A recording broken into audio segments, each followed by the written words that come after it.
of the United States. Can we talk about Election Day? Did you have any clue what the outcome of that day would be? No. Polls closed, Clinton supporters gathered in a New York City convention center, expecting to see history being made. But as the returns came in, the celebratory mood began to fade. You know, I just kind of went into the bedroom, laid down on the bed, just thought, okay, I just have to wait this out. But then midnight, I decided, well, you know, looks like it's not going to work. After midnight, she called Donald Trump, the president-elect. And then she called the White House. You called the president? I did. I felt like I had let everybody down. Morning came, and the nation was waiting to hear from her. I had not drafted a concession speech. I'd been working on a victory speech. Our best days are still ahead of us. And then on what she thought would be her first day as president-elect, Hillary and Bill Clinton headed back home to Chappaqua, New York. I just felt this enormous letdown, this kind of loss of feeling and direction and sadness. And, you know, Bill just kept saying, oh, you know, that was a terrific speech, trying to just kind of bolster me a little bit.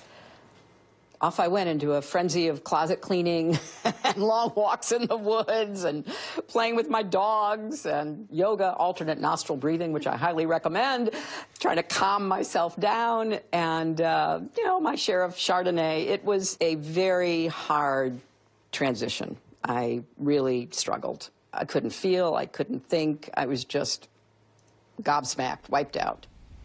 Weeks passed, but she couldn't remain in seclusion forever. You know, after the first of the year, I had a big decision to make. Was I going to go to the inauguration? Well, defeated that don't necessarily show up. No. But you're a former first lady. But I'm a former first lady, and former presidents and first ladies show up. It's part of the demonstration of the continuity of our government. And so there I was on the platform, you know, feeling like an out-of-body experience. And then his speech, which was a cry from the white nationalist gut. This American carnage stops. What an opportunity to say, okay, I'm proud of my supporters, but I'm the president of all Americans. That's not what we heard at all. Clinton had been so sure she'd be the one giving that inaugural speech. You specifically bought this house for a reason. I did. And this was to be? Well, I know a lot about what it takes to move a president, and I thought I was going to win. The Clintons had acquired the house next door to accommodate White House staff and security during a second Clinton administration. And doesn't it kind of haunt you that... No, I'm very happy we did it. At a dining room table in that house, she wrote about what happened. I couldn't get the job done, and I'll have to live with that for the rest of my life.